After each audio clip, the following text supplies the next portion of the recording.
لا إله إلا الله لا إله إلا الله. Assalamualaikum. Waalaikumsalam warahmatullah. Ito po ang aming pagbati sa inyo mga kapatid sa Islam at gayon din sa mga ginigiliw naming mga taga-subaybay ng ating programa.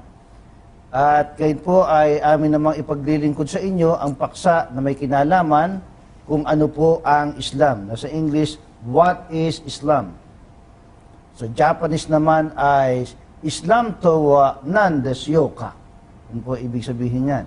So yan po ang ating tatalakayin ngayon sapagkat lubhang napakahalaga na ating pag-usapan ng paksang ito sapagkat marami ang hindi nakababatid kung ano ang ibig sabihin ng salitang Islam.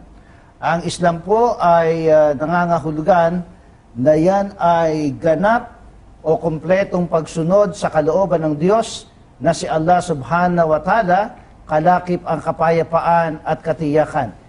At yung binanggit natin, yun ang pinaka-translation sa Tagalog at ang translation naman sa English, yan ay complete submission to the will of God with security and peace. Yan po ang ating tatalakayin ngayon. At ang iba't iba pang mga bagay na may kinalaman sa relihiyong Islam. Kapatid na Romas, anong ating masasabi tungkol sa ating relihiyon na ating tinatalakay ngayon? Ang Islam po baka bago sa pangdinig ng ating mga kababayang mga hindi Muslim. At actually, mga kapatid, ang Islam ay hindi bagong relihiyon. Even history sa Pilipinas, hindi ito bagong relihiyon. Una pa nga ito sa mga Kristiyano doon sa Pilipinas. Dumating ang Christianity, March 16, 1521. Subalit dumating po ang Islam sa Pilipinas in 1380. Mga Makdum ang nagdala doon na establish nila sa Hulo. At dito naman sa gitnang silangan, ang mga Muslim naman ay dito pa, mula pa kay Adan. At saka baka isipin ninyo na ang Islam ay nag-uumpisa lamang kay Prophet Muhammad sallallahu alaihi wasallam. Yun po ang mali, kapatid. So, dahil marami sa ating mga kababayan ngayon na ang Islam ay nag-umpisa lang sa last prophet kay Prophet Muhammad. Peace be upon him. Hindi po. Dahil ang Islam, ito po ang reliyon ng lahat ng mga sugo at propita. Sila ni Adan, sila ni Ibrahim, Abraham, Yaakub, Jacob. Sila po ay mga Muslim. Papatunayan natin mamaya sa Quran na sila ay mga Muslim. Yan, magandang babasa natin sa Quran mismo. Mamaya, babanggitin natin sa Quran at ibigay ko muna ang panahon sa iyo, Ustad Abdullah Kutib. Babasahin ko mamaya sa Quran. Yan. So, sa pagpapatuloy po ng ating pagtalakay dito sa ating tinatalakay na paksa na ano ang Islam, ito po ang relihiyon ng lahat ng mga propeta mula kay Prophet Adam alayhisalam hanggang kay Prophet Muhammad sallallahu alaihi wasallam. At ito rin ang pinakarelihiyon na itinuro ng kilalang di umano ay tagapagtatag ng Kristyanismo batay sa mga Kristiyano. Kaya babasahin po natin ang ilan sa mga pahayag mismo ni Prophet Jesus Christ alayhisalam tungkol sa relihiyong Islam. Ganito po ang ating mababasa dito sa Mateo 5:17 hanggang 18. Pakinggan po ninyo mabuti at aking babasahin. Huwag ninyong isiping ako'y naparito upang sirain ang kautusan o ang mga propeta. Ako'y naparito hindi upang sirain, kundi upang ganapin. Ano po ang dapat ninyong mapansin sa pahayag na ito ni Prophet Jesus Christ alayhisalam? Nililinaw po niya sa bawat isa sa atin na wag-anya nating iisipin na siya ay naparito para sirain ang kautusan o ang mga propeta. Siya ay naparito hindi upang sirain ang mga yaon, kundi upang ganapin. Nangangahulugan lamang po na nang dumating sa mundo si Prophet Isa o Jesus Christ alayhisalam ay walang isang relihiyon na itinayo siya na panibago, kundi bagkus ang layunin ng kanyang pagparito ay ipagpatuloy ang nasimulan ng mga naunang propeta sa kanya. Kung ano ang mga kagawian, kaasalan, mga sistema ng pamumuhay na itinaguyod ng mga propeta ng mga nauna sa kanya, yun ang nais niyang ipagpatuloy. Sapagkat ng kanyang datnan ang Israel sa kanyang kapanahunan ang mga Israelita ay meron ng relihiyon. Ang relihiyon niya, Ustad, kung di ako nagkakamali, Judaism na. Sino? Ang relihiyon ng mga Actually, Israelita nung kanyang datnan. Actually, brother, itong mga Judaism ay gawa-gawa lang eh. Bakit? Wala kang mabasa sa Biblia, Judaism eh. Yan. New and Old Testament, there is no such single word, Judaism in the Bible. Tama Gawa-gawa yun, lang Ustad. yan. Tama yun. Actually, ang original Judaism, hindi naman relihiyon eh. Galing yan sa kay Judah. Yan. Si Judah po, hindi relihiyon, isang tao si Judah. Baga tribal religion Oo. yan. So sabi natin Judaism, hindi yan religion dahil galing kay Judah. Like Christianity, in the beginning, it's not a religion, Christianity, derived from the word Christ. Christ was not a religion. He was a human being. He's a prophet of God. Kaya ang pinaka-mission ni Prophet Jesus Christ alayhisalam ay para i-revive, no? Yes. Revive yung pinaka-relihiyon ng mga naunang propeta sa kanya. Kaya nga ganito ang kanyang pahayag sa Lucas 11:28. Pakinggan po ninyo at ating lilinawin sa inyo ang relihiyong ito na itinaguyod ni Prophet Jesus Christ alayhisalam. 11:28. Datapwat sinabi niya, oo, bagkus na lalong mapapalad ang nangakikinig ng salita ng Diyos at ito'y ginaganap. Ito po ang relihiyon na kanyang itinaguyod na ayon sa kanyang pahayag kanina ay hindi niya sisirain ang kautusan o ang mga propeta kundi bagkus ay kanyang gaganapin. Kaya para maganap ang relihiyong ito ay kanyang sinabi, datapwat pagkos na lalong mapapalad ang mga nakikinig ng salita ng Diyos at ito'y ginaganap. Kaya unang-una po munang gagawin ng tao, makikinig muna sa salita ng Diyos at ito ay gaganapin. Ngayon, ito yung pinaka-relihiyon na kanyang itinaguyod. Pagganap sa mga utos o kalooban ng Diyos. At paano ito dapat na isagawa? Dito naman sa Deuteronomio 12, ang talata ay 32. Pakinggan po ninyong mabuti. Ito pang sinasabi. Kung anong bagay ang iniuutos ko sa iyo ay sa mong isasagawa, huwag mong dadagdagan ni babawasan. Yan ang pinakapatakaran sa pagsunod sa mga utos ng Diyos. Sa makatwid ay isang kumpleto o ganap na pagsunod sa kalooban ng Diyos. Walang dagdag, walang bawas. Kumpleto.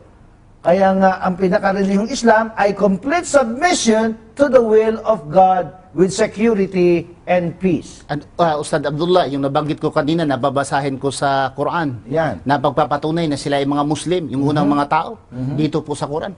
Babasahin ko muna sa Arabic. Sige po.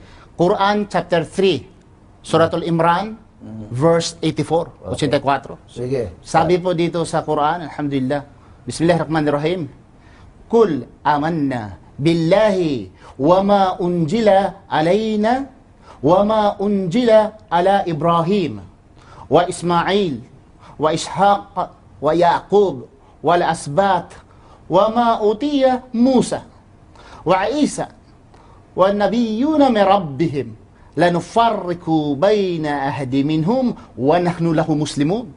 In English, say, O Muhammad, we believe in Allah and what has been sent down to us. And what was sent down to Ibrahim. Abraham in English. Ismail. Ishmael in English. Ishaq. Isaac. Yaqub. Jacob in English. Al-Asbat. The children. Yung mga anak ni Asbat. Yung anak ni Jacob. Okay? And the 12 sons of Jacob. And what was given to Moses, and what was given to Jacob and Jesus, and the prophets from their Lord. We make no distinction between one another among them, and they are all Muslims who submitted to the will of God. Wa nahnu lahu muslimun. Silang lahat ay mga Muslim. Nandoon mabasa sa Quran. Kung sasabihin man nila na hindi Muslim, ano sila, Kristiyano, Hudyo, saan mabasa? Pero mayroon tayong katibayan na sila po ay mga Muslim. In Arabic, sinabi sa Arabic, wa Isa, wa nabiyyuna min rabbihim, lanufarriqu bayna ahadi minhum. Walang pagpili-pili sa kanila, wa nahnu lahu muslimun, na silang lahat ay mga Muslim. Balik sa iyo, Ustad Abdullah. Ayan. Salamat, Ustad Ibrahim. Tungkol sa nabasa mo, ayan, malinaw po mga ginigiliw naming mga taga-subaybay na ang relihiyong Islam ay hindi bago, Hindi ito lumitaw sa panahon ni Prophet Muhammad sallallahu alaihi wasallam, kundi bagkus ito ay noong pamanguna, ito ang relihiyon na itinaguyod ng lahat ng mga propeta. Bilang katunayan pa mula sa Biblia, ay nais nating basahin na ang may kinalaman dito sa Islam ay walang iba kundi ang ating Panginoong Diyos. Sapagkat mismo ang sabi ni Jesucristo ay ganito. Dito sa Juan 5, ang talata po ay 30, ganito ang pahayag ni Prophet Jesus Christ alayhisalam. Hindi ako makagagawa ng anuman sa aking sarili, humahatol ako ayon sa aking naririnig at ang paghatol ko'y matwid. Sapagkat hindi ko pinaghahanap ang aking sariling kalooban, kundi ang kalooban niyaong nagsugo sa akin. Kaya nga, ang aking pahayag sa inyo kanina, mga mahal na kapatid, at mga ginigiliw na mga taga-subaybay sa programang ito, ang relihiyong Islam, ito ay may kinalaman sa kalooban ng Diyos. Sapagkat ang mismong nagsugo kay Prophet Jesus Christ alayhisalam ang nagtatag ng relihiyong ito. Kaya nga ang sabi ni Prophet Jesus Christ alayhisalam ay malinaw. Hindi anya ako makagagawa ng anuman sa aking sarili. Humahatol ako at ang paghatol ko'y matwid. Hindi ko hinahanap ang aking sariling kalooban, kundi ang kalooban ng nagsugo sa akin. Kaya ang kalooban ng Diyos na si Allah subhanahu wa ta'ala ang tinutupad ni Prophet Jesus Christ alayhisalam sa kanyang kapanahunan dito sa mundo. Wala siyang sariling kalooban, wala siyang sariling kagustuhan, wala siyang sariling doktrina, wala siyang sariling aral, kundi ang aral ayon sa kalooban ni Allah subhanahu wa ta'ala. Kaya mismo sa Al-Quran... Ustad, baka magtatanong sila, ano ba ang pagkakaiba sa Muslim at Islam? Baka makonfuse sila, di ba? So, ang Islam ay nabanggit mo na kanina, di ba? Tama. Kung anong ibig sabihin ng Islam. Ang Islam ay pagsuko, pagsunod sa kagustuhan ng isang tagapaglikha. Tama. Ang Muslim naman, ay ito ay mga nilikha. Na itong mga nilikha na ito, isa doon ay mga tao. Kasi maraming nilikha ang Diyos. Nga mga Muslim. Isa-isahin natin, lahat ng nilikha ng Diyos ay mga Muslim. Yeah, tama. Actually, Magsimula tayo sa itaas sa langit. Ayan, mga Muslim.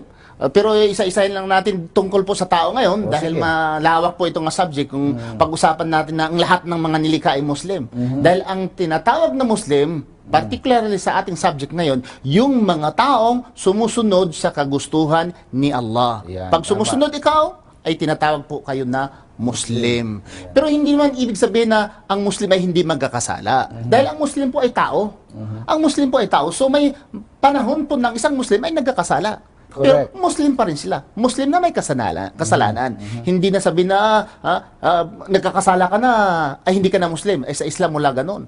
Muslim siya, pero may kasalanan na klase na Muslim. In the day of judgment, he'll be responsible. Yeah. So, continue nga, Ustad Abdullah. Ayun. Tungkol nga dyan sa tinatawag na Muslim, no? Ay dapat nating maintindihan na ang mga Muslim ay mga tao na sumusunod sa kalooban ng ating Panginoon Diyos. At hindi tayo ang may sabi mismo na tayo ay mga Muslim.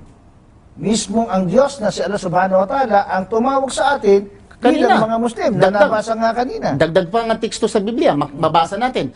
The same, yung pasunod noon, kanina binasa kanina. Suratul Imran, chapter 3, verse 85. Sabi ng Allah sa Quran sa Arabic, وَمَا يَبْتَغِي غَيْرَ الْإِسْلَامِ مَدِينًا فَلَا يُقْبَلَ مِنْهُ وَهُوَ فِي الْآخِرَةِ مِنَ الْخَاسِرِينَ. Whoever desires a religion other than Islam, in the hereafter, they will be one of the losers. No, dapat tayo mga tao, sundin natin ang Islam dahil po, ito ang religion mga bigay ng Panginoon sa atin. Ang kasunod dito mga kapatid ay yung aming mamayang babanggitin ang mga karugtong na mga episode. Sa ngayon, maraming salamat. Assalamualaikum warahmatullahi wabarakatuh.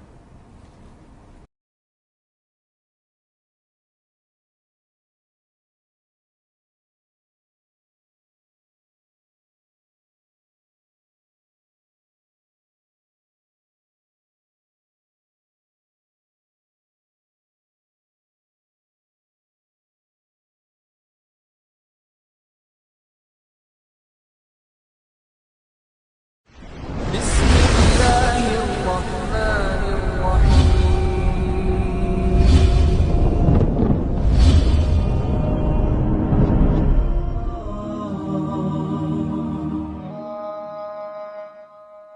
لا إله إلا الله لا إله إلا الله. Tuloy natin ang ating episode sa ating subject, paksa na pinamagatang ano po ba ang Islam?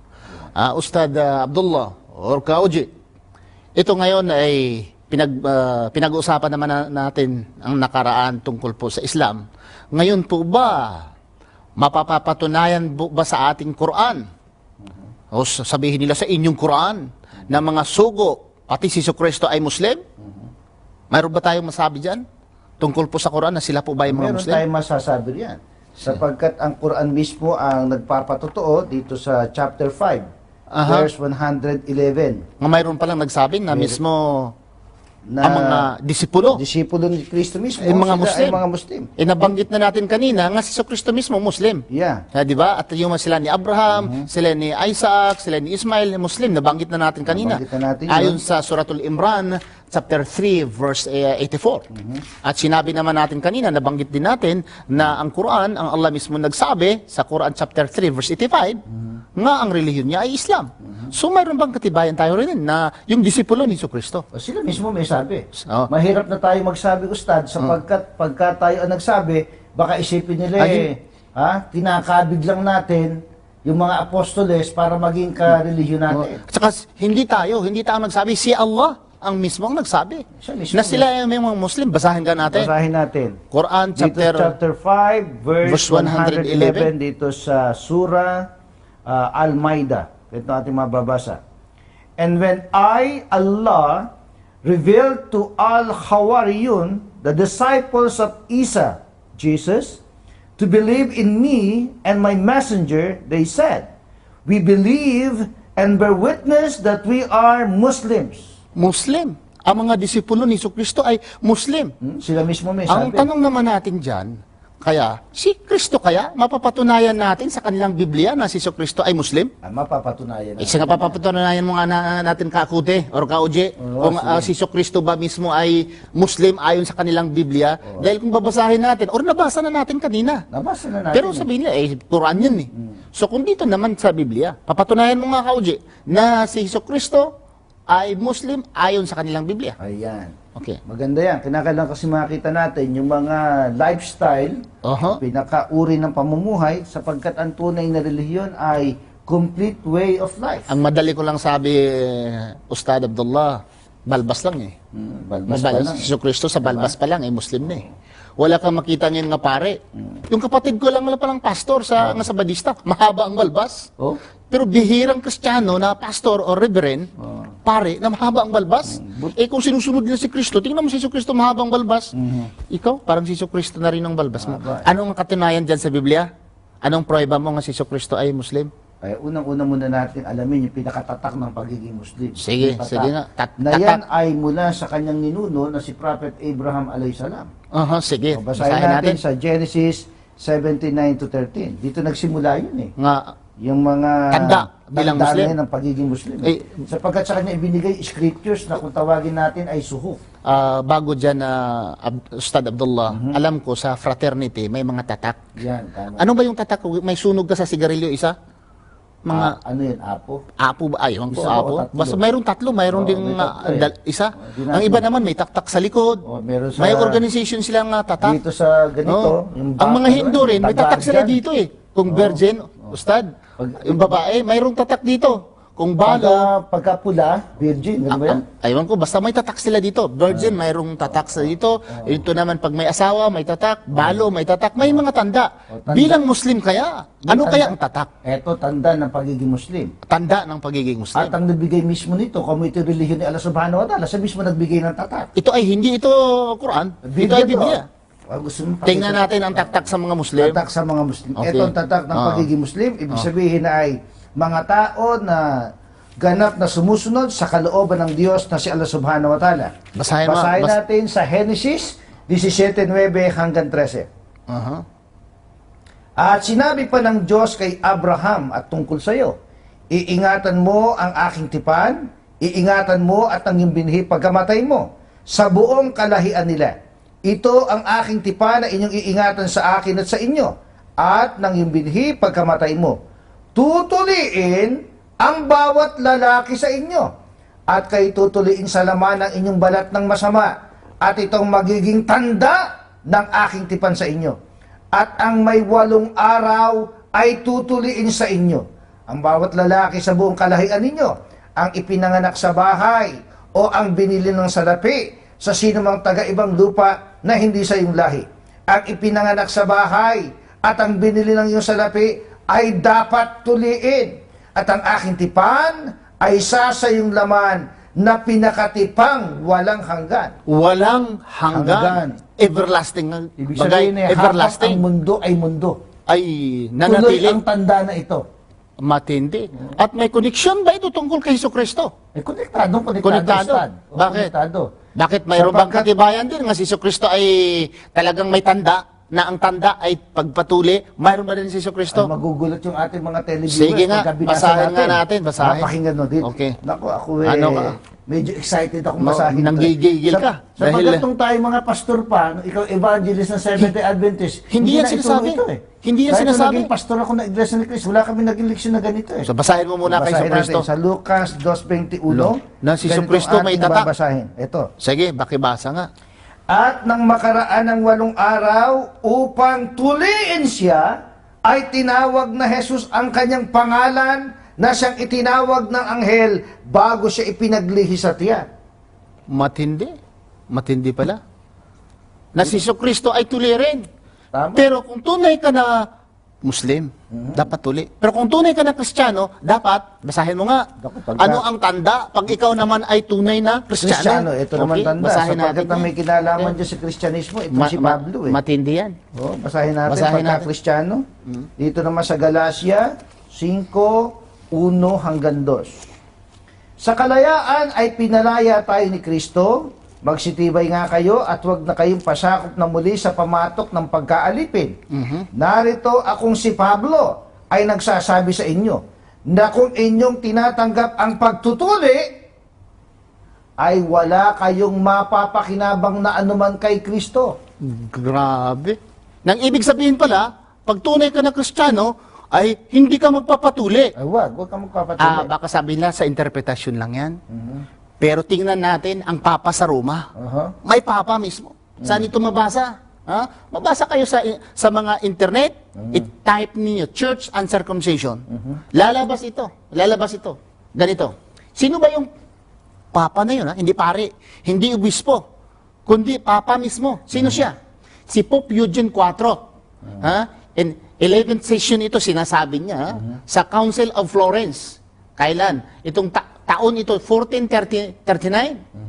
Ito ay nangyayari doon sa Council of Basel. Tinatawag dito. Ito ay Council of Ferrara in 1438 also. It continues. Ang pinaka-importante lang dito, ang ikokot ko dito, kapatid, nandito. I will quote direct. Marami itong paragraphing, Sige, pero sige. yun lang sa subject tungkol po sa tuli. Yeah, sa circumcision. Therefore, I quote, therefore, it strictly orders all who glory in the name of Christian not to practice circumcision either before and after the baptism. Unquote. Sino nagsabi? Ha? Sino daw nag-aangkin na sila yung mga Kristiyano sa pangalan ng Christianity? Ha? Not to practice, hindi sa pag-practice. Anong practice sa Tagalog? Wag isa buhay. Huwag isa buhay ang pagtutuli. Parang iglesia na rin magsalita, no? Ang pagtutuli. Either before and after the baptism. Sino ang nagsabi? Pope Eugene IV. Kailan? In 1442. Ha? Matindi ito, kapatid. Na kung susundin, kung susundin ang Christianity, dapat pala yung mga, hindi ko lang banggitin. Mahirap eh. Baka Baka alam mo na, banggit- lalo na oo, pagka oo, mga oo. kababayan natin, Oo. mga Pilipino ang Oo. nakarinig Oo. niyan. Naalala mo Oo. mga bata pa tayo. Oo. Kapag ka... Ang tunay palang Kristiyano ay mga Oo. matindi. Hindi, naalala mo yung mga kabataan natin pagka hindi ka nga... Yun. Ayun. So, yun ang bigyan natin ng pansin. Yun ang bigyan natin ng pansin. Na pag Muslim ka, ang tanda ay Tuli. tuli. Pag ikaw ay Kristiyano, Ang tanda ay... banggitin. Ay, Dapat pala kung tunay ka ng Kristiyano at tuloy sila ngayon, ang gagawin, papasok sa ospital at magpatahi. para Dahil maging ang tunay na Kristiyano ay hindi. So, maraming salamat mga kapatid. Susundan lang ninyo itong kabanatan na ito. Mai-enjoy kayo kung ano po ang Islam. Assalamualaikum warahmatullahi wabarakatuh.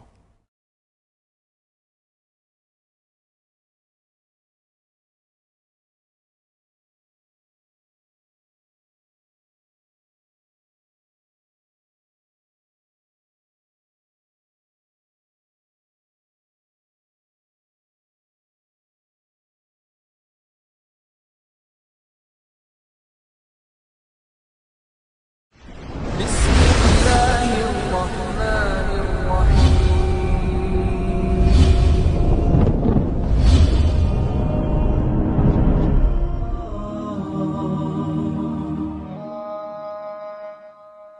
لا إله إلا الله لا إله إلا الله.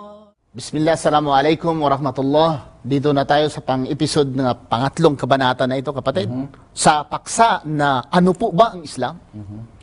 Ngayon, tatalakayin natin, pag-prueba nga si Jesucristo ay Muslim. Yeah. Bakit mo talaga siya ay, kanina nabanggit na natin yung pagtutuli, okay? Ngayon naman, siguro banggitin natin yung pagdadasal. Paano ba magdasal si Jesucristo? Yeah. At ang Diyos niya mismo.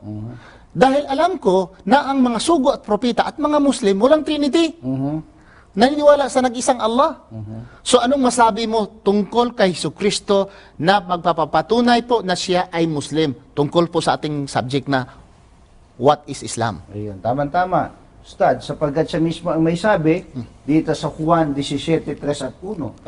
Katulad nga nabanggit ko kanina na ang mga Muslim ay kumikilala sa isang Diyos na si Allah Subhanahu wa Ta'ala. Gaano niya binigyang diin ang kanyang pagkakilala kay Allah Subhanahu wa Ta'ala bilang iisang Diyos. Dito sa Juan 17:3 at ang talata pa ay 1. At ito ang buhay na walang hanggan, na ikaw ay makilala nila na iisang Diyos na tunay at siyang iyong sinugo sa makatwid bagay sa Jesucristo.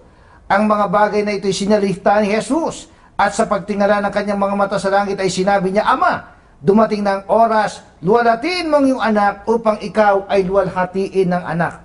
Yan, isang pruweba. Anong isang, pakipaliwanag mo nga, pakidissect nga, brother. Ganito, What does para it mean? lalong maintindihan ng ating mga taga-subaybay, nililinaw lang doon ni Prophet Jesus Christ alayhisalam ang pagkilala niya sa iisang Diyos na tunay.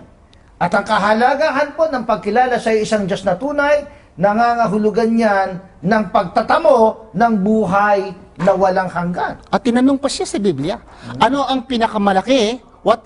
What is the first and the greatest of all the commandments? Tama. Kung di ko nagkakamali, Marcos 12:29. At basahin ko na yan, Ustad. Basahin mo nga. Ito ay tanda sa bilang Muslim. Tanda Diba? ng pagiging Muslim na ito'y kanyang itinaguyod, itinuro niya sa mga Israelita sa kanyang kapanahunan. Yun. Basahin po Basahin natin sa natin. Marcos 12, talatang 29. Sumagot si Jesus, ang Pangulo ay pakinggan mo. O Israel, ang Panginoon nating Diyos, ang Panginoon ay iisa. Nilinaw niya, Islamic Isa talaga. monotheism. Nang ibig sabihin, walang Diyos Ama, walang Diyos Espiritu Santo, walang Diyos Anak. Wala. Ang tinuturo ni Jesucristo ay pagsamba sa nag-iisang Diyos lamang. Tama. Tunay. Walang Trinity o ano pa dyan. At saka, Kauji, Ustad Abdullah, dito sa gitnang silangan sa panahon nila, wala ditong tawag na Panginoon. Dahil walang Pilipino dito eh. Wala. Dito sa gitnang silangan. Wala ring Diyos. Dahil yung Diyos ay gahango galing sa Spanish. At wala ring God. Bakit? Wala namang Amerikano dito. Walang Amerikano Sa dito. panahon na yun, eh. So walang God. Walang Diyos. Ano ang tawag nila sa Walang Panginoon? Ang tawag nila, Allah. Allah. Allah. Ang pagtawag sa Diyos ay Allah. Allah. Yung namatay na nga si Jesucristo, although hindi tayo naniniwala nga siya ay namatay, pero kung titingnan natin sa Biblia, ay si Jesucristo ay yung namatay na siya, Diyos ko. Allah, lama sabaktani. So, di ba? So, yun po, mga kapatid. Okay? Sige, ikaw naman. Doon pa lang sa puntong yan, ano? Pero sundan ko binanggit mo kanina, Ustad, Oo. na ang sabi mo, paano patutunayan yung pagiging Muslim niya, yung sa pagdarasal. Pagdarasal. Ano muna prosesong pinagdadaanan bago magsagawa ng pagdarasal? Si Jesucristo paano magdasal? Muslim Paano rin. siya magdasal? Basahin natin kung paano siya magdasal dito sa Mateo 26, ang talata ay 39. Ganito po ang sinasabi. Ito, lagi nang nababasa ng mga kaibigan nating mga Kristiyano to, kaya hindi na napansin eh. Aha. Ito po. At lumakad siya sa dako paroon, at siya'y nagpatira pa. Nagpatira pa. At nanalangin. Ang mga Muslim ay nagpatira pa rin eh. Na nagsasabi, Ama ko, kumbaga maaari ay lumampas sa akin ang sarong ito, gayon may huwag ang ayon sa ibig ko, kundi ang ayon sa ibig mo. Na ang mga Muslim pala at si Jesucristo walang pagkakaiba. Nagpapatira Pa. Hindi nagsasayaw. Ang iba nagdadala ng gitara eh. Nagdadala pa ng cymbal. Mayroon pa silang piano, may accordion pa. Pagdating mo sa simbahan, akala mo disco house. Ito ay hindi pala pagsamba ni Jesucristo sa unang panahon. Hindi. Ang pagsamba po ng mga Muslim hanggang sa ngayon at kay Jesucristo wala pong pagkakaiba. Wala. Pareho na nagpatira pa lang po. Nagpapatira pa. Okay. At, Saka yung namatay, natindihan mo, yung namatay si Jesucristo, ayon sa Biblia, hindi naman tayo naniniwala na namatay siya ayon sa Quran. Dahil sabi very clear sa Quran, ang sabi ng Allah, وَمَا كَتَلُوا وَمَا سَلَبُوا وَلَكِنْ شُبِهَ لَهُمْ. Hindi si Jesucristo napako, ni namatay, pero nakita nila, akala nila, yun na siya si Jesucristo. So, pero kung titingnan natin ang Biblia, ayon sa kanyang pagkamatay, although questionable, ay hinugasan, niliguan, pagkatapos binalot sa puting tela. puting tila. Ang mga Muslim hanggang sa ngayon, ganyan din. Ang mga Kristiyano pag namatay, Maganda, maganda, basahin muna natin yung binabanggit po. Baka akala basahin mo sa Biblia. Kung nasaan. Oh. saan talata ngayon? Yung tungkol po sa pagkamatay po ni Jesucristo. Pagkamatay. Oo. So, ganito, Kauji, na kung titingnan natin, ang pagkamatay, ang pagkain ni Jesucristo, pagkain ni Jesucristo, hindi rin kumakain ng baboy. Dahil tradisyon po ng mga Muslim, mga Arabo at mga Maganda yung Hudyo, pagkalibing na sa kanya hindi sila kumakain ng baboy. Okay? Kung titingnan mo si Jesucristo, yung pananamit ng kanyang nanay, makikita natin, common sense ngayon, kung saan-saan mga Biblia o lugar, mga idol nga yun, mga debolto ni Mary, ni Mama Mary, ang pananamit ay Muslim. Kung kayo po ay nakapunta sa gitnang silangan, wala pong ibang gumagamit nito, kundi ang mga Muslim lamang. So, mayroon man dyan ng mga Kristiyano, kung namatay sila, iba po ang ginagawa, hindi gaya ng ginagawa ni Kristo. At saka yung mga Kristiyano, iniimbalsa mo pa eh. May sapatos pa nga eh. Ang iba dyan, may mahalin pa nga mga relo, dala-dala, may mga gento pa. Pagkatapos nilibing, hinuhukay din pagkagabi. At sinisira yung libingan dahil kinukuha yung dala-dala ng mga ginto. Di ba ba? Ang mga Kristiyano pag namatay ay parang pupunta sa bailihan, pupunta sa disco, papunta ba sila sa kung saan-saan nga mga public places na nakabarong ang namatay. Ang nakaiba lang dyan, yung bulak lang eh. Pero kung tanggalan ng bulak, akala mo pupunta sa simbahan. So saan po? Nandyan na po? Okay. So yun po, yung pong pagkamatay ni Jesucristo, common sense, hindi na po kailangan basahin po ninyo ang teksto, Kauji. Dito common, very common. Alam ng mga tao yan lahat. Kahit nga si Lazaro, pagkamatay ni Lazaro sa Juan 11, nandyan si Lazaro din ay nakabalot rin. Puting tela. So yan mga Common kapatid. knowledge na yan. Si Jesucristo ay isang Muslim dahil po siya ay nagdadasal, nagpatira pa ayon sa Biblia. At ito ang pinakabuhay na katotohanan. Pag ang mga Muslim ngayon magkita-kita, Assalamu alaikum. Aba, naku, magandang Diba? Assalamu naman yan. alaikum. Ano po mga Kristiyano, pag sila magkita-kita, Depende sa oras. good afternoon, good evening, hi Joe. Sa mga Muslim, Assalamu alaikum. Sa Tagalog, Ang kapayapaan ay sumainyo. sa English, May the peace of Allah be with you. sa Japanese, Oheiwa ni orarimasu. sa Bisaya naman, ang kalinaw, manaa, kaninyong tanan. Mao ka na, ang sa Pare-pareho Cebuano. lang So, kung tanaon gid nimo, magbinisaya man kun inidong. Mahirapan sila kung magbinisaya tayo, baka pati ikaw ay hindi magkakaintindi. Okay lang na hindi natin maintindihan. Maganda yung mga ginigiliw natin, mga taga-subaybay ng mga Bisaya, ay alibin naman natin. Sa po si Jesucristo, tanaw ni mo si Jesucristo, magsibuano ko dong. Si Jesucristo, pag abot sa iyahang mga disipulo, si Jesucristo, ingon si Jesucristo, ang kalinaw mana ka ninyo. Sa Bisaya, maana usab kaninyo. Ang naggamit ni ngayon, nagagamit ngayon ay mga Muslim. Oo, ganun. Kaya sino bang Kristiyano ngayon nga sasabihin niya ang kapayapaan ay sumasa inyo? Walang Kristiyanong Walang ganun. greetings niyan. Hi, hello, kumusta? Ha? So sa Muslim ay hindi po ito ginagamit sa mga ibang grupo kundi sa mga Muslim lang po yung tanda ng pagiging Muslim, assalamu alaikum, pagiging tuli, yung nabanggit natin kanina, at pagpahaba ng balbas. Ito po ay gawain ng mga Muslim dahil lahat ng mga propita ay nag-uutos.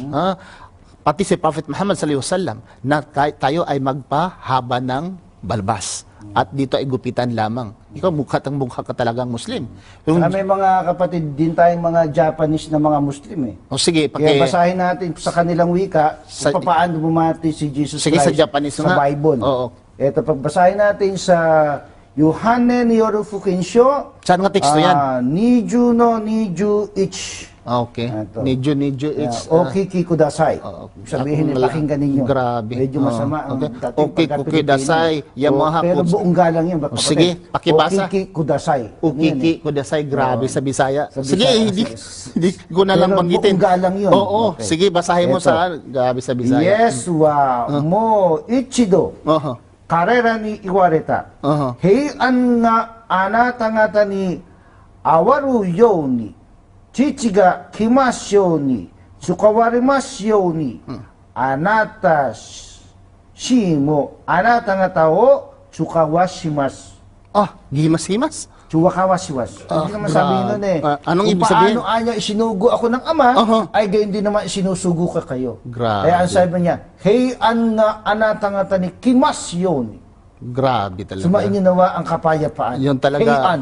Heyan, Ustad Abdullah kapayapaan. Kote, nagpapasalamat ako na marunong ka rin mag-Japanese. Pati lingwahe mo ay Japanese, okay lang. Pero aywan ko, pati mukha mo naging Japanese na rin. Ayan eh, medyo Libang- na-adapt natin. Tayo mga Pero Pilipino, natandaan ko na-adapt yung natin. Iglesia ni Cristo ka pa, nasayang ka dito doon 5 years, di ba? ganun. So magpapasalamat tayo dito, mga kapatid, dahil ito po ang relihiyon ng Islam, relihiyon ng lahat ng mga sugo at propita, walang iba kay Islam.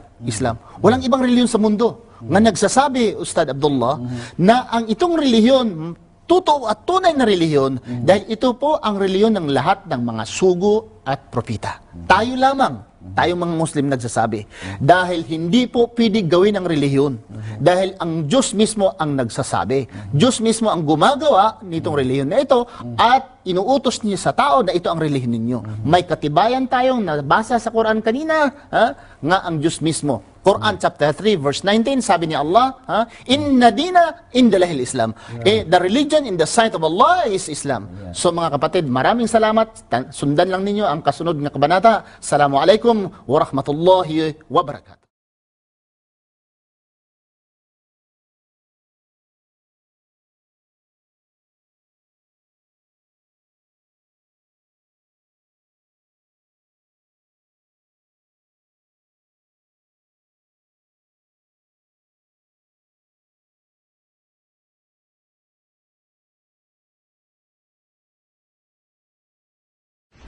بسم الله الرحمن الرحيم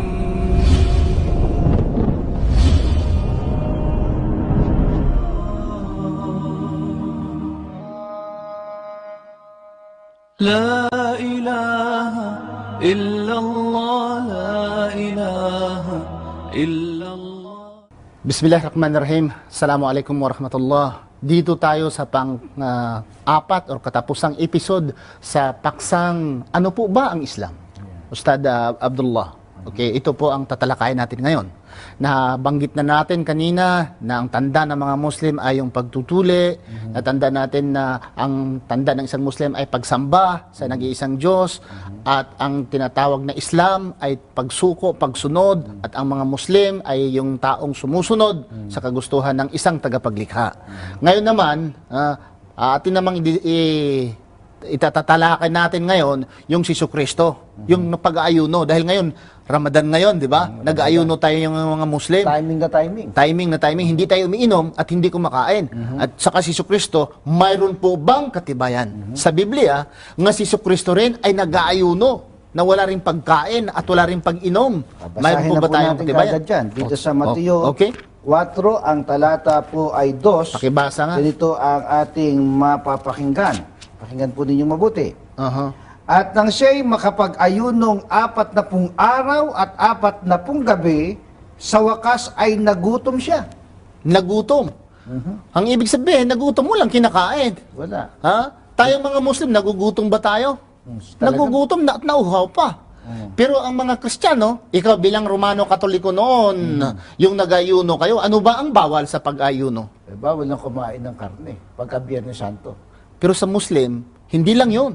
Bawal ang karne, kundi bawal lahat ang pagkain at pag-inom. Hindi lang doon. Pagsalita ng mga masasama. Paggamit sa makipag-ape. Ay, anong sabihin doon? Pakikiapid. Hindi, sabihin yung Pakikipagtalik sa asawa. sa asawa. Bawal din Bawal sa Islam. Okay? So, sa panahon ng nag-ayuno, ang mga Muslim ay like Jesus, nagugutom na uhaw. At pero kung karne lang hindi bawal, hindi ka nagugutom. Eh kung sasabihin natin na ang karne, hindi ka makakain ng karne, ay ikaw po ay nag-aayuno na, ang yung mga mahihirap ngayon, bihira lang kumakain ng karne sa isang buwan, manok nga hindi nila makakain sa isang buwan, palagi pala silang nag-aayuno. Yung sa bundok, yung minsan kahit ginamos, wala gyudong sa bukid. Kamong galing intaw naglugaw sa bukid. Usaw man na sila, gasigi na sila tuasa. So, sa Bisaya niyon, Bisaya, bahala ka na. Kung ikaw Tagalog, mag-intindi noon. Unfair, kami lang Bisaya palaging nagtatagalog. Mag-Bisaya ka nga, mag-Japanese ka nga. Kung ano tungkol sa pag-ayuno. Tungkol sa pag-ayun, mababasa din natin Sa Japanese, basahin mo. Dito sa Matay ni Yoru Fukinsho. Fukinsho. Akala mo, ikaw ang kanina pa Bisaya na Bisaya. Bisaya. O, tingnan naman natin. Hindi ko maintindihan niya. Ito, hindi mo rin ito maiintindihan. Siyempre naman, tingnan natin sa Japanese. Kung mayroon ba rin pag-ayuno. Ito, nag-ayuro ni si Jesus Christ sa Japanese. 4:2 sa Mateo. 4:2. Matay ni Yoru Fukinsho, Yonsho no Nisetsu. Koriyori yomimasu nga okiki kudasai. Soste. Okiki kudasai. Bakit baraging ganun mayroong okiki kudasai? Sige na lang, basta nag-ayuno. So, tandaan natin, Ustad, hindi lang pag-ayuno. Kung titingnan natin si Jesucristo, pagkain din ng baboy. Ang mga Muslim ay hindi kumakain ng baboy. Nabanggit naman natin itong pagkain ng pag-ayuno, ang pagkain ng baboy. Mayroon po bang kasulatan na ang Diyos ay nagbabawal sa pagkain ng baboy sa relihiyong Islam? Basahin muna natin ito, nabitin. Nabitin? Yung gusto na marinig sa Japanese yung pag-ayunan ni Jesus Christ. Sige. Ito, soste, yoju nichi, yoju, yadang jiki sta ato de, kufuku o oboe rareta. Gofo, rarata, nalata, grabe. Anong sabihin? Yoju nichi. Sabihin 40 araw. Nichi. Walang kain, walang inom yun. Sabi pa, yoju. Yadan jiki. Ibig sabihin pagkain gabi, naman ng baboy. Sa gabi. Tungkol naman sa pagkain, huwag mo na lang, dito ilagay na lang. Huwag na yan. Kasi na lang hinahabol tayo. Ang pagkain po ng baboy. Okay? Bawal po ba o hindi sa Biblia? Dahil sa Quran, it's very clear, sa Suratul Maida, bawal ang pagkain ng Huwag na yung Quran at hindi maniniwala pa sa atin itong mga televiewers natin, mga Kristiyano. Sige, basahin mo nga. natin basahin para lalo malakas ang dating So sa sa kanila. relihiyong Islam, bawal po ang pagkain ng baboy. Sa Biblia. Ay mayroong mga bago ngayon, yung sa Badista, hindi kumakain ng baboy. Copycat na lang yan Copycat na lang. Ito original Original, dahil hindi pa sinilang si Jesucristo. At ang baboy, sapagat may hati ang paa at baak, datapat hindi ngumunguya, karumal-dumal nga sa inyo. Huwag kayong kakain ng laman ng mga yan, at ang bangkay ng mga yaon ay huwag ninyong hihipuin. Mga karumal-dumal nga sa inyo. So sa madaling sabi, bawal po kakain ng baboy ayon sa Biblia. Mayroon po bang ibang katibayan dyan? Ang parusa sa taong kumakain ng baboy. Takibasa po. Takibasa. Dahil ang karamihan ng mga Kristiyano ay kumakain ng baboy. Yan po ang tanda na pag ikaw isang Muslim, ay hindi ka kumakain ng baboy. Ito parusa. Okay? Parusa, may parusa. Pag kumakain ng baboy, may parusa. Ito po. Sa Biblia. Isaiah 66:15 Sige, to 17 basahin mo nga. and 24. Sapagat narito ang Panginoon ay darating na may apoy at ang kanyang mga karo ay magiging parang ipo-ipo upang igawad ang kanyang galit na may kapusukan at ang kanyang saway na may ningas ng apoy sapagkat sa pamamagitan ng apoy makikipagpunyagi ang Panginoon at sa pamamagitan ng kanyang tabak sa lahat ng mga tao at ang mapapatay ng Panginoon ay magiging marami.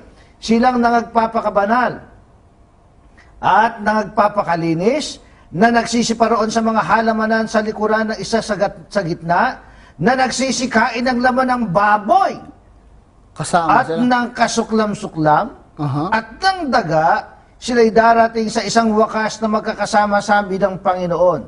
At sila'y magsisilabas at magsisitingin sa mga bangkay ng mga taong nagsisarangsang laban sa akin, sapagkat ang kanilang uod ay hindi mamamatay, o mamamatay man ang kanilang apoy, at sila'y magiging kayamutan sa lahat ng mga tao. Kasama doon, yung kumakain ng baboy, kumakain pa ng daga o ano pa. Yun. Dataan niya ng mga kasuklam-suklam. Suklam, yung kumakain ng baboy, kasama doon. Paano ngayon mga kapatid? Ha? Na kayo ay kumakain ng baboy. Pero ang problema lang dito, pag ang Diyos kasi ang nagsabi huwag kakain ng baboy, ay hindi sila makikinig. Pero kung ang doktor, sasabihin ng doktor huwag kakain ng baboy, susunod sila. Sabi ng doktor, ang kolesterol mo ay mataas na. Pag kakain ka ng baboy, baka temprano kang mawala ng birthday. Ganun nila, ha? Baka hindi matapos yung edad mo. Itong taon na ito, mamatay ka dahil sa, hindi na kakain ng baboy yan. Kaya nga sabi nga nila, pagkain ng baboy, pampabata yan. Kung titingnan man natin yung pagkain ng baboy, Ustad, ang baboy talaga baboy. Kung siya sabagang may nagagalit sa'yo, sabi na, pusa ka, hindi masyado. Ikaw ay aso, ikaw ay kabayo, kabayo ka, kalabaw, ay hindi masyado. Pero pag sinabi ng isang tao, baboy ka, Naku, matindi. Umiinit yung ulo ko. Baka mapatay ka pa. Bakit? Dahil ang baboy, Ustad, kung sa mga probensya, ginawang kubita. Ay, yung mga baboy doon, nandoon sa ilalim ng bahay.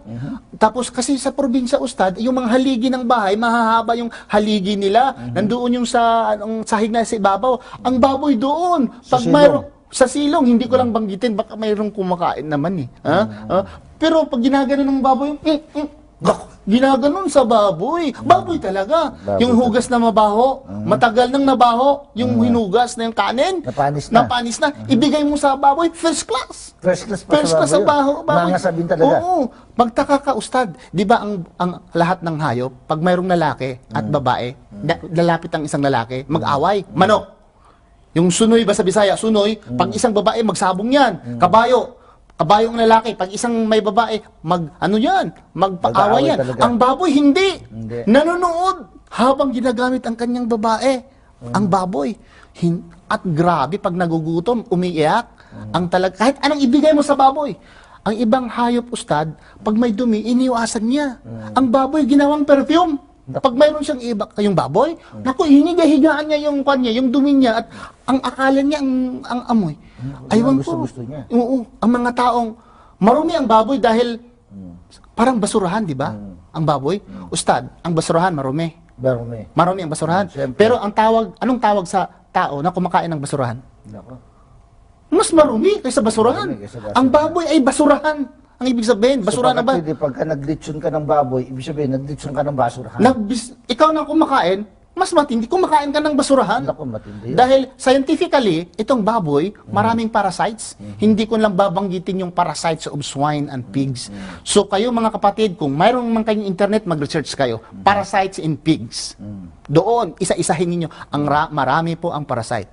So kung available naman ng internet I-recap na lang natin na, Ustad, ano ba yung kaninang nabanggit natin? Yung relihiyong Islam, na ito po ang relihiyon ng lahat ng mga propeta at sugo ni Allah subhanahu wa ta'ala. Na ang Islam, ang ibig sabihin ng Islam, kapayapaan, pagsuko. Ang sumusunod dito ay tinatawag na mga Muslim. Ang mga propeta ay mga Muslim. Pati ang mga disciple ni Kristo. Sila mismo may sabing sila yung mga Muslim. At si Jesus mismo. Siya mismo may sabing Muslim Sabi siya. ng Allah, nufarriku bayna ahadi minhum wa nahnu lahu muslimun. Walang pagpili-pili sa kanila sa lahat ng mga prophet. Sila po ay mga Muslim. Quran chapter 3 verse 84. At sinabi pa dagdag, sabi ng Allah, wa ma yabtagi ghayral islam madinan fala yuqbala minhu wa huwa fil akhirah minal khasirin. Sino mang magnanais na relihiyon maliban sa Islam sa kabilang buhay, isa sila sa mga talunan. At dagdag sa 19 verse 19 chapter 3 Suratul Imran, nagdagdag pa doon, inna dina indalahil Islam. Ang relihiyon po sa harapan ng Allah ay Islam. Or in other translation, the religion in the sight of Allah is Islam. So very clear. So hindi tayo matatakot na baka yung relihiyon ko ay mali. Hindi tayo matatakot. Bakit? Mayroon tayong katibayan na ang mga sugo noon at hanggang ngayon, ang Quran, nandoon na record din sa Quran, at ang mga pangalan ng mga propeta, sila po ay mga Muslim. Ano po yung masabi ninyo yung Ustad Abdullah? Pag hindi ka Muslim, anong masabi mo? Kahabag-habag. Bakit? Sapagkat wala ka sa tunay na relihiyon na itinatag mismo ng iyong Creator. So, yung dati kang iglesia ni Cristo at yung Muslim ka na ngayon, anong masasabi mo? Dahil ikaw ay Muslim na ngayon. Ako pakiramdam ko talaga napakapalad ko, payapang-payapa, sapagkat narito ang tunay na kaligtasan.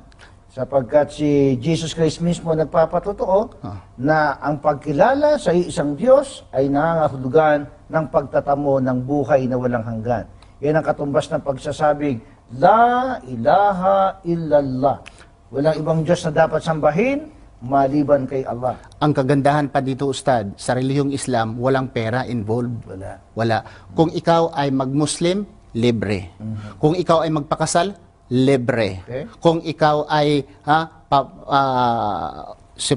binyagan, yung tawag yung binyag, yung bigyan ka ng pangalan, libre. Ano pa? Papasok ng Friday, libre.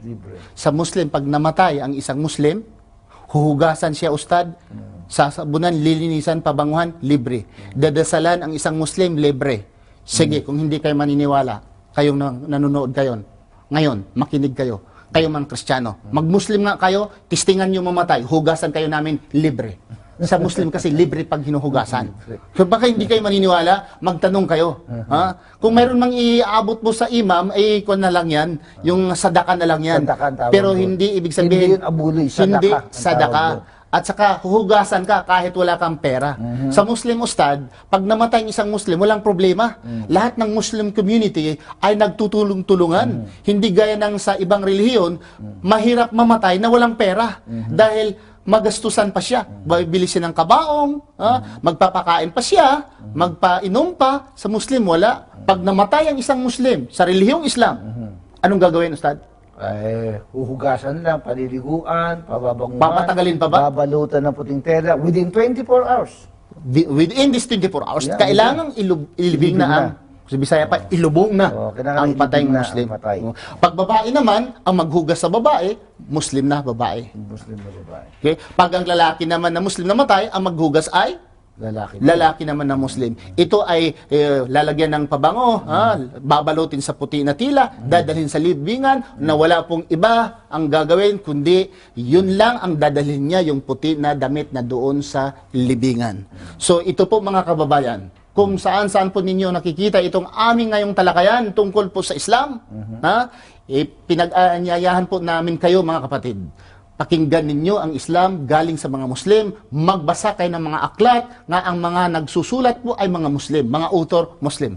The problem of many non-Muslim today, they read and they hear what is Islam from the non-Muslims. So ito po ang masabi ko. Magbigay ka nga bilang conclusion, Ustad, dahil patapos na po tayo. Bilang konklusyon, mga ginigiliw namin mga taga-subaybay, na dapat na at napapanahon na inyong yakapin ang relihiyong Islam sapagkat dito mapapanatag ang ating pamumuhay, lalo na ang ating kaluluwa sa pagdating ng araw ng paghuhukom. Sapagkat mismo ay nilinaw ni Jesus Christ alayhisalam at itong buhay na walang hanggan na ikaw ay makilala nila na iisang Diyos na tunay. La ilaha illallah.